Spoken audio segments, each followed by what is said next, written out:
There's a blessed hope prepared way over in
If you've been like me this week, you've been running at a sprint.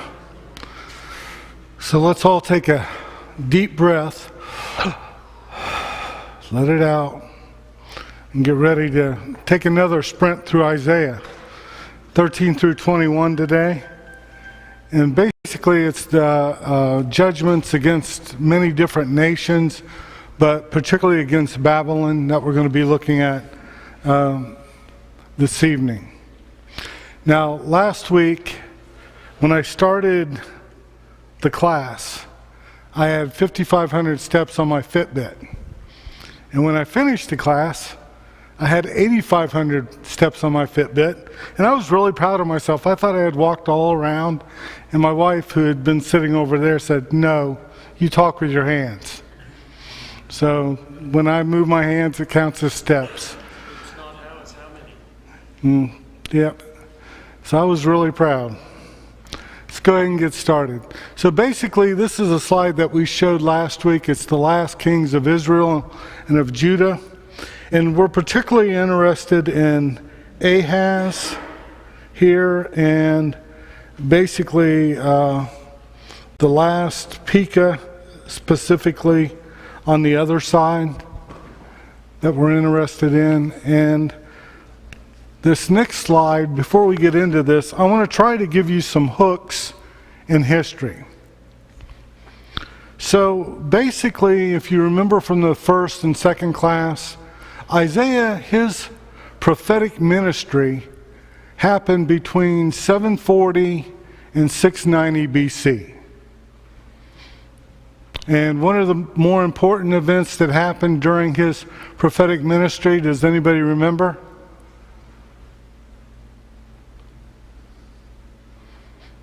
Assyria attacks Israel and carries them off into exile in 721 BC. So that's one of your hooks in history that you need to remember as you study the Old Testament. So after that, the things that Isaiah is going to be prophesying about are in effect much later. So we basically can go probably to the next event, or the next big event would be 612 BC, where the Medes and the Persians ally together. Not the Medes and the Persians, the Medes and the Babylonians ally together, and they destroy Assyria, the three major cities, and basically take over Assyria. So that happens in 612. The Babylonian Empire is much bigger than the Mede Empire. They basically take over everything. The Medes become sort of a vassal to the Babylonians. And in 605 BC, Nebuchadnezzar becomes king. He assaults Judah, and we have the first deportation. So there's three deportations that happen of the Jews from Judah. And the first one is in 605. And then in 597 is the second. And that's when Babylon takes Jerusalem.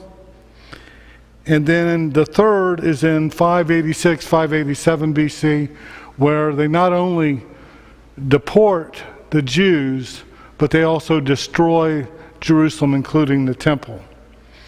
Now there's a couple different reasons that this happens.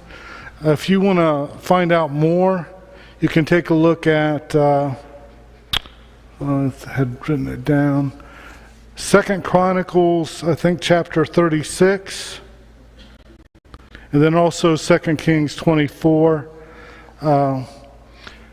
Basically what had happened was Judah had decided to ally itself with Egypt, and this was after the first deportation, and Egypt puts a king into place into Judah, and Babylon comes in, and they basically wipe out everyone and have two more waves of deportation. So the big hooks that you really need to know in history, 721 BC, that's when Assyria wipes out Israel and takes them into exile for them to never return. And then 586, 587 BC, when Jerusalem and the temple is destroyed, and the third wave is deported by Babylon. So let's go ahead and start. We're going to be in Isaiah chapter 13. The oracle concerning Babylon, which Isaiah the son of Amoz saw. Now, again, we're the vision coming from God. On a bare hill, raise a signal, cry aloud to them, wave the hand for them to enter.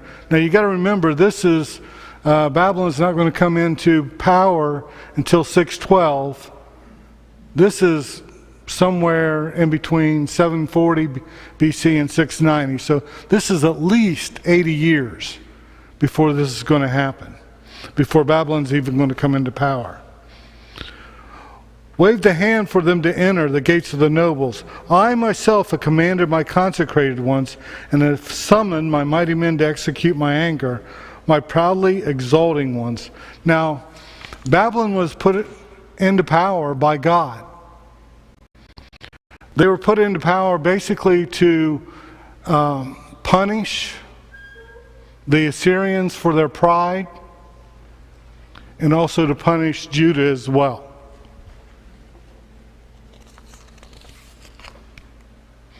And here's basically the Babylonian Empire when it was at its biggest. Basically the known world, all the way down into Egypt, there in the southwest, and including Judah. The sound of a tumult is on the mountains, as of a great multitude, the sound of an uproar of kingdoms, of nations gathering together. The Lord of hosts is mustering a host for battle. They come from a distant land, from the end of the heavens. The Lord and the weapons of his indignation to destroy the whole land. The army of Babylon coming in to be the weapon for the Lord. Well, for the day of the Lord is near, as destruction from the Almighty it will come. Now, we talked a little bit earlier about the day of the Lord. And some people gave different answers as to what it could be. You know, you talk to any person on the street, some of them are going to say it's Sunday. Others are going to say it's the Sabbath day. Others will say, well, it means Christ's return or the judgment day. Now, if you think about some of the parables that Jesus has about the judgment day, that's going to be a day of terror for some, and it's going to be a day of joy for others. Now, it depends if you're on the left or the right, or if you're a sheep or a goat, basically. But to the audience of Isaiah, and this kind of sets the tone, though if you wanted to write a song about it, it could be a tune. The tone for this prophecy. For them, the day of the Lord was a terrifying thing. It meant that the enemy was at the gates, the siege had begun, and the future was hopeless. It only held pain, suffering, and death as judgment was exacted, as the penalty for their sin was exacted. So for them, when they heard the day of the Lord, it was not a good thing. It was not a happy day. It left them in fear and trembling. Therefore, all hands will be feeble, and every human heart will melt. They will be dismayed, pangs and agony will seize them. They will be in anguish like a woman in labor. They will look aghast at one another. Their faces will be a flame. And then to verse 9. Well,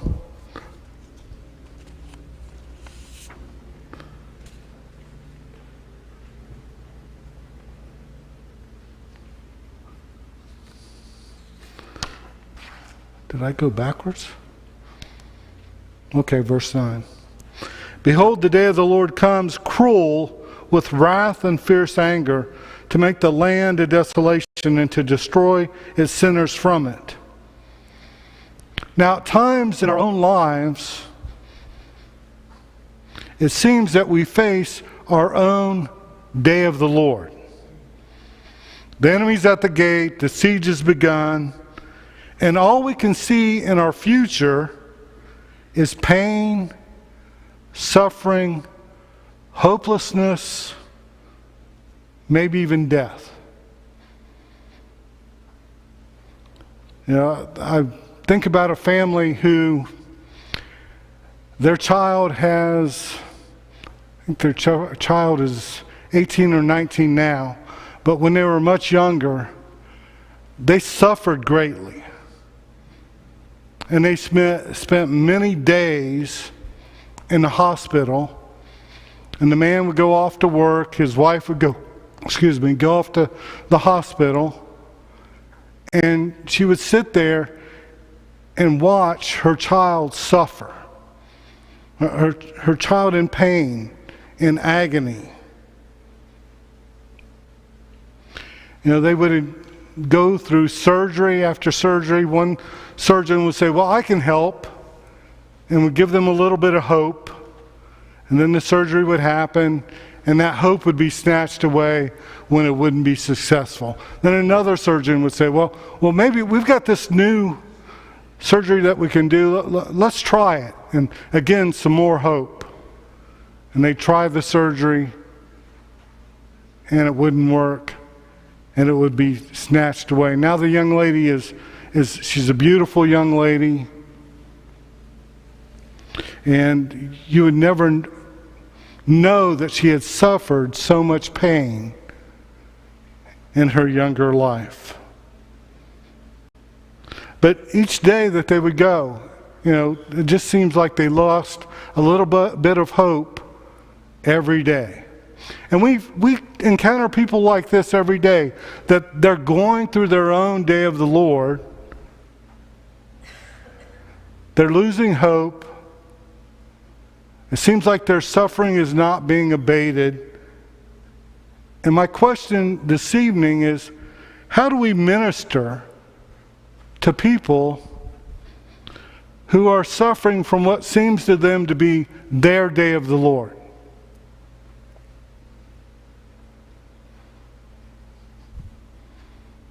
How do we give them hope?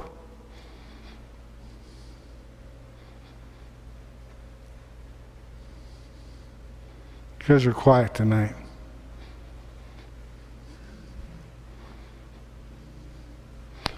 Well, one of the things that I thought about in the Gospel of Mark, you have Jesus, you know, Mark is probably the most active of the Gospels, and Jesus goes here, there, and just keeps performing miracles, helping people, having compassion upon people, helping people who have lost all hope. And I thought, well, one of the things I could do is maybe go through the Gospel of Mark with them and show them Jesus, show them the character of Jesus. What else can we do?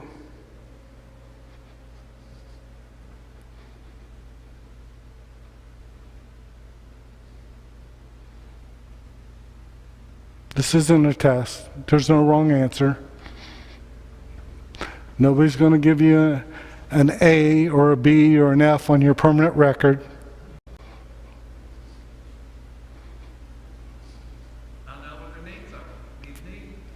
Find out what their needs are. Meet a need. And what does that take? Sometimes that takes asking questions. Sometimes that takes just being around them for a while and observing and seeing what their needs are.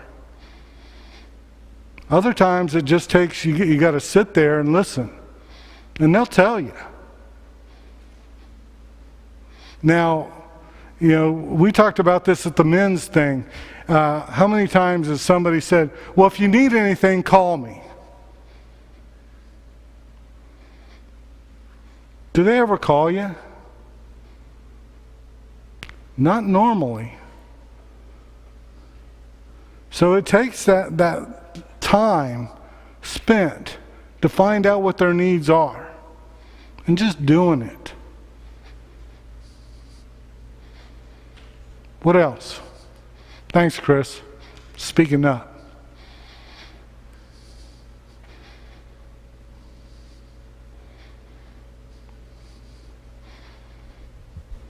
Have you ever gone into a hospital room and just sat there? Not said a word? Maybe just prayed to yourself? I've done that. They didn't need me babbling on. All they needed was somebody to be there for them. What else?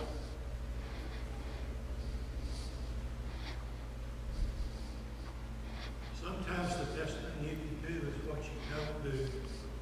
You try to give them easy answers, platitudes, Mm-hmm. things that you may have always heard that have no biblical foundation. And silence and just prayer with it is better than that. Okay. Sometimes what's better is what you don't do. Because for most of these times, when a person feels like they're experiencing their day of the Lord, there are no easy answers. No one-liners that you can give to them.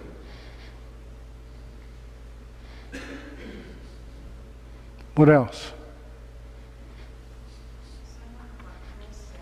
Sometimes there's not much you can do. Mm-hmm. But I know Stacy, won't know her, I told you this. Stacy's not real good in hospital settings, but she's great at keeping the rest of the world going. While, you know, I've been in hospital settings or bringing stuff to and from the hospital that we may need or whatever. It's kind of similar to what he said, is finding a need. But sometimes in their real life is where they might need the help more than, you know, physically at the hospital. So sometimes being behind the scenes, take care and maybe mowing their lawn. They're not home to do it. You know, maybe taking care of their children if they have children, or taking a meal over so the other spouse doesn't have to come home and cook as well, when all they really want to do is go to the hospital. So sometimes the behind the scenes things that we don't notice, things that are not usually talked about, things that don't usually, you don't usually get thanked for, but they're important. What else?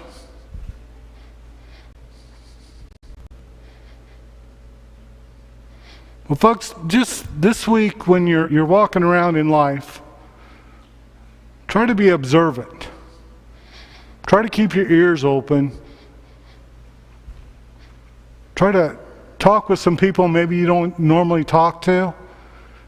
And you're going to find some folks that are experiencing their day of the Lord. And just try to give them what comfort you can. What hope that you can. But again, that takes some effort.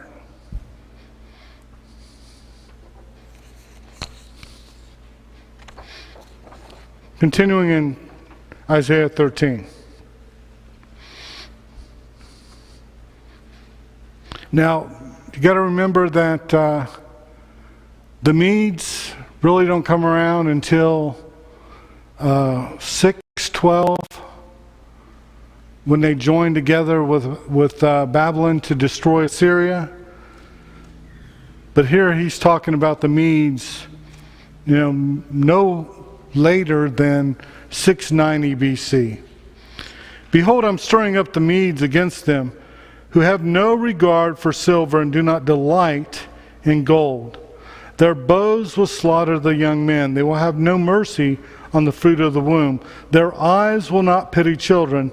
In Babylon, the glory of kingdoms, the splendor and pomp of the Chaldeans will be like Sodom and Gomorrah when God overthrew them. Now, if you remember, the Medes joined the Persians later on to overcome Babylon.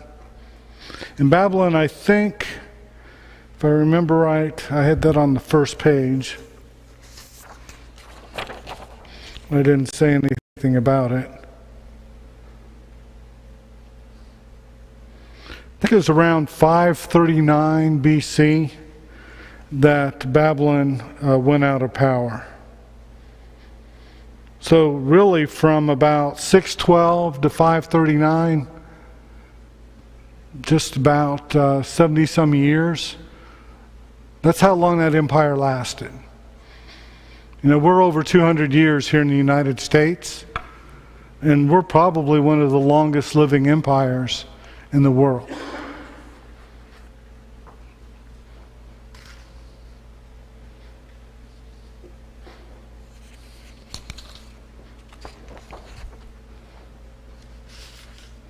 After judgment comes restoration.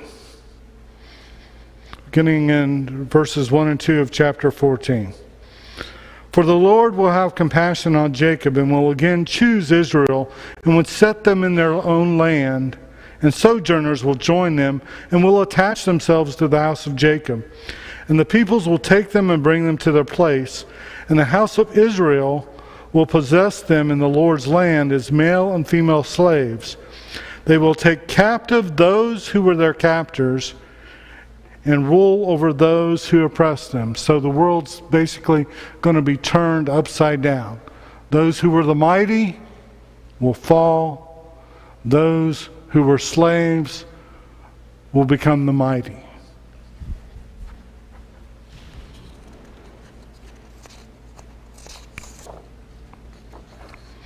And then they not only get to do that, but they get to taunt Babylon.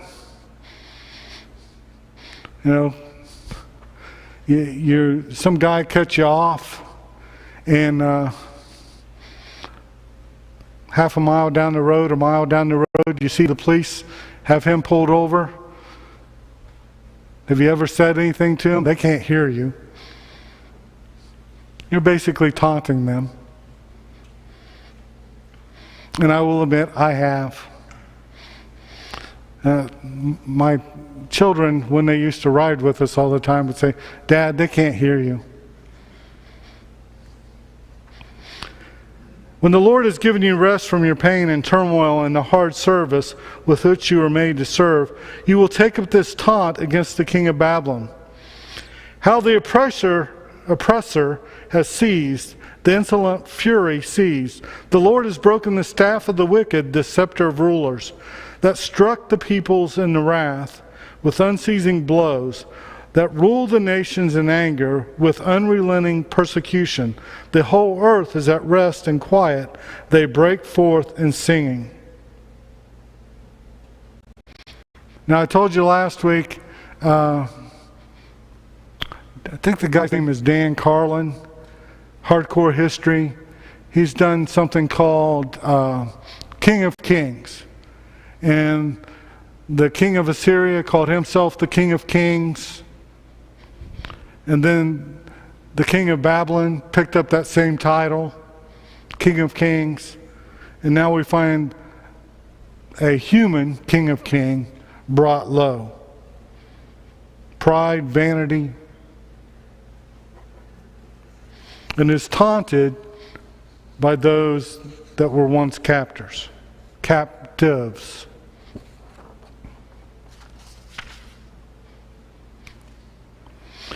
Oh, how you are fallen from heaven, O day star, son of dawn. How you are cut down to the ground, you who laid the nations low. Now you remember how huge the Babylonian Empire was. And now they're cut to the ground, to the root.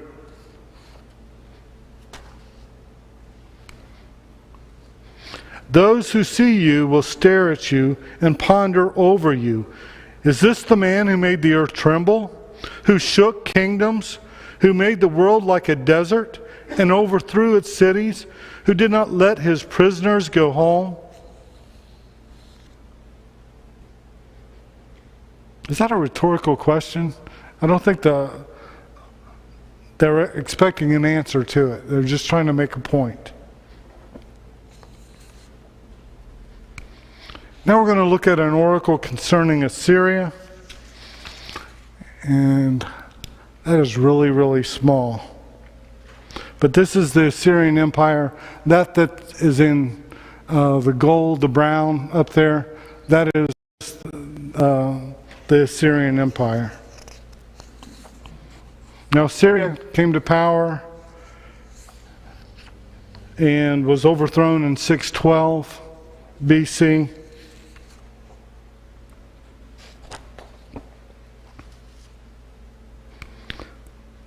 The Lord of hosts has sworn, as I have planned, so shall it be, and as I have purposed, so shall it stand. That I will break the Assyrian in my hand, and on my mountains trample him underfoot, and his yoke shall depart from them, and his burden from their shoulder. Verse 24, why is that important?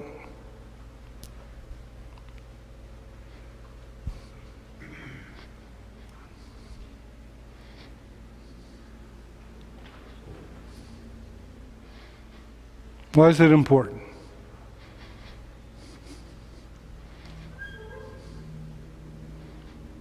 It shows us that God is aware of everything. Okay, he's aware, and if he addresses something and says something's going to come to pass, it's going to happen. You know, as I have purposed, so shall it stand. It can't be changed.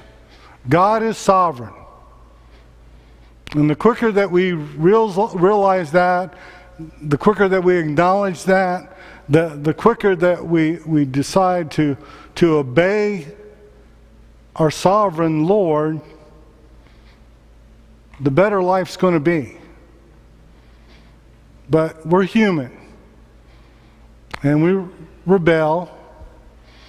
And sometimes we say that we have faith, and then we show that we don't.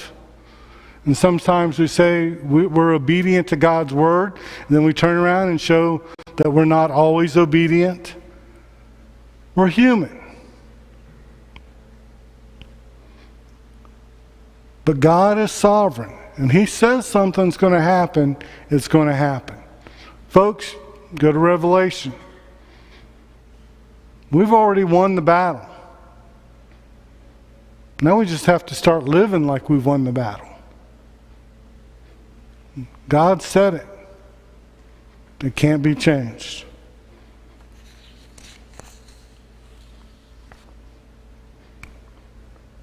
For the Lord of hosts has purposed, and who will annul it? His hand is stretched out, and who will turn it back? You know, who's going to turn back the hand of the Creator? I can't do it. Anybody here do it? None of us here can do it. It goes back to He's sovereign.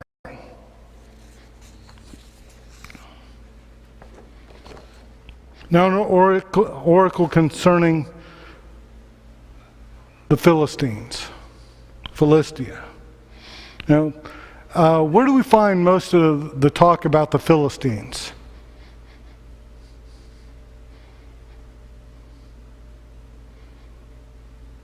First Samuel, 2 Samuel, 1 Kings, 2 Kings. And they basically were a thorn in the Hebrew nation's side. It seemed like from the very beginning. They were a seagoing people who they settled along the coast. And I think they had 5 cities. We're going to see a map where we'll be able to see the 5 cities. But they're going to be broken as well. In the year that King Ahaz died came this oracle. Rejoice not, O Philistia, all of you, that the rod that struck you is broken. For from the serpent's root will come forth an adder, and its fruit will be a flying, fiery serpent. So Assyria falls in 612, and all of these little nations that were being oppressed by Assyria, they're, yes, all right, way to go. We're so happy. And Isaiah is basically telling them, look, you're rejoicing over this. It's like the illustration last week where it said you've got a lion on one side, you've got a dog on the other side, and you turn to the lion and you say, can you protect me from the dog? Well, he's basically saying, yes, Assyria oppressed you, but there's one that's coming that's even greater than Assyria, Babylon. And they're going to get you as well. So, maybe somebody's oppressing you now, and they have a downfall. Sounds like to me that you shouldn't rejoice.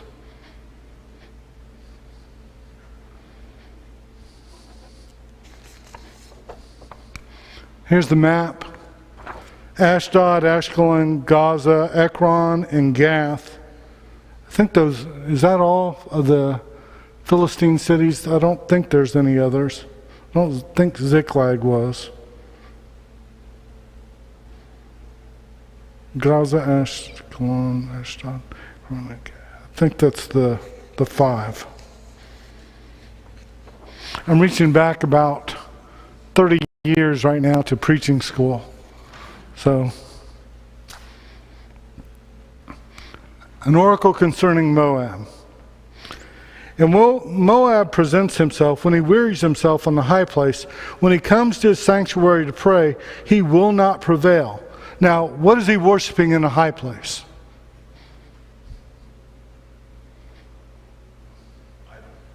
Idols. Okay? And that worship is going to come to naught. It's basically wasted effort, wasted time, wasted energy. He will not prevail. This is the word that the Lord spoke concerning Moab in the past. But now the Lord has spoken, saying, in 3 years, like the years of a hired worker, the glory of Moab will be brought into contempt, in spite of all his great multitude, and those who remain will be very few and feeble.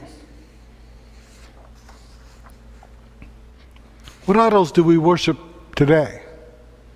We've talked about this before. The idol of money, the idol of power, the idol of affluence. Sometimes you come across a person who's a name dropper, the idol of association.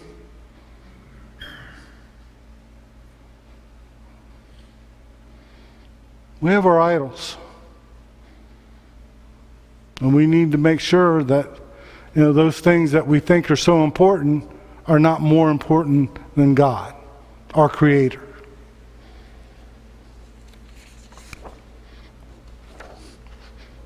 Map of Moab and of Damascus. The next one is going to be about Damascus.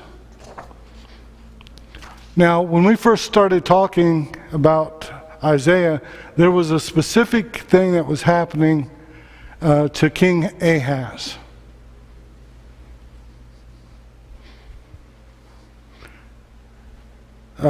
Rezin, who was king of Syria, had aligned with Pekah, the king of Israel. And basically, and this is conjecture on some of the commentators, they'll say, well, they probably asked him to join them to fight Assyria. But if you remember, Ahaz went to Assyria for aid, basically, for protection. So they basically aligned themselves with Israel, and they were going to attack Judah. An oracle concerning Damascus. Behold, Damascus will cease to be a city, and will become a heap of ruins. In that day man will look to his Maker, and his eyes will look on the Holy One of Israel. He will not look to the altars, the work of his hands, and he will not look on what his own fingers have made, either the Asherim or the altars of incense. You know, Paul even discusses the created versus the creator in Romans. Right here, they're saying that the person's going to turn to God rather than those things that he had created with his own hands. And I always thought, how can you worship something that you created? It makes no sense to me. But people did.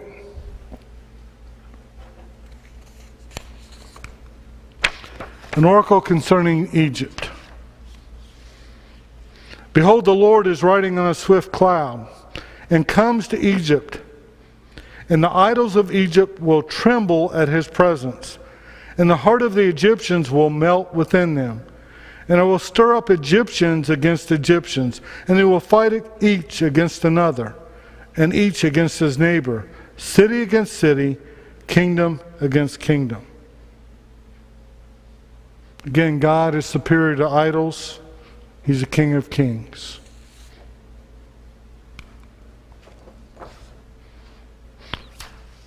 Where then are your wise men? Let them tell you that they might know what the Lord of hosts has purposed against Egypt. We have a lot of folks in the United States today that think they are wise and think that they can tell others what they need to do or what they should do, or they make decisions for them.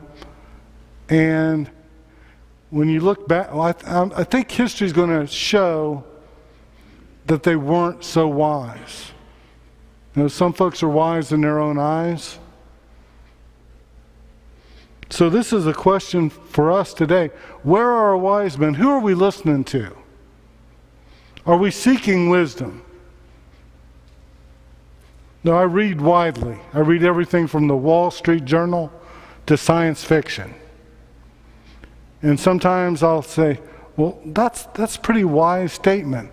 But then I'll look at something and this person thinks that they're talking from a specific piece of knowledge, and I'm like, well, that won't exactly work.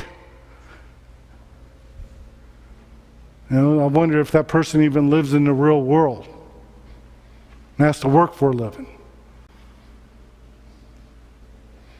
Where then are your wise men? Who are we listening to?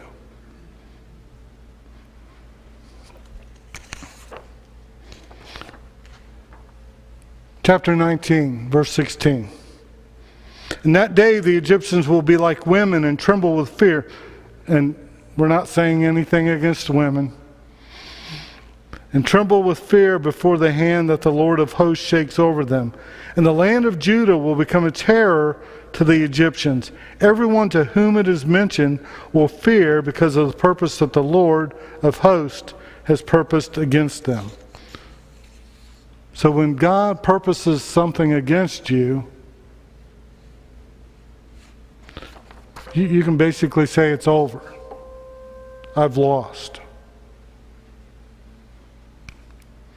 In that year, in the year that the commander-in-chief, who was sent by Sargon, the king of Assyria, came to Ashdod and fought against it and captured it. Now that was one of the Philistine cities. At that time the Lord spoke by Isaiah, the son of Amoz, and saying, now he's going to tell him to do something that's going to be very figurative. Basically, it's going to be a symbol to those who oppose God. Go and loose the sackcloth from your waist and take off your sandals from your feet. And he did so, walking naked and barefoot. Now God's going to tell why.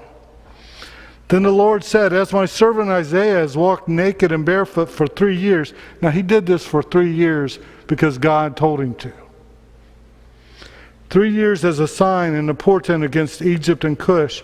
So shall the king of Assyria lead away the Egyptian captives and the Cushite exiles, both the young and the old, naked and barefoot, with buttocks uncovered, the nakedness of Egypt. Then they shall be dismayed and ashamed because of Cush, their hope, and of Egypt, their boast. Now, if you remember, Judah went to Egypt, or allied themselves with Egypt, just before Babylon came in and destroyed Jerusalem. So they had put their hope in Egypt. They had boasted in the power of Egypt. And the inhabitants of this coastland will say in that day, behold, this is what has happened to those in whom we hoped, to whom we fled for help, to be delivered from the king of Assyria. And how shall we escape? They've been brought low, they've been shamed. What do we boast in? What did Paul say that he boasted in? Nothing but Jesus.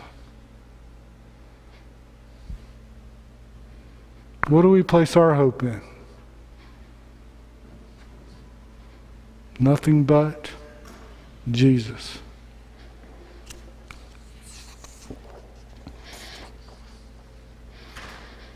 Last chapter that we're going to be studying today. For thus the Lord said to me, go set a watchman, let him announce what he sees. And behold, here comes riders, horsemen in pairs. And he answered, fallen, fallen is Babylon, and all the carved images of her gods he has shattered to the ground. O my threshed and winnowed one, what have I heard from the Lord of hosts, the God of Israel? I announce you. So this is 539 BC, the Persians, the Medes, led by Cyrus the Great. And that's it. So, not so much reading next week. 22 through 27, 6 chapters, not too bad. If you can read it beforehand, I would really appreciate it. We have to sprint. You know, we're doing 66 chapters in 12 weeks, and we are sprinting. So if you can read this beforehand, it would be greatly appreciated.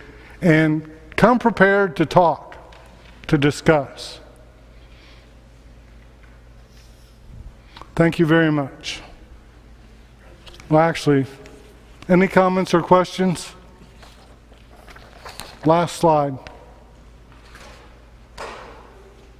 Thanks. You all have a great week. See you Sunday.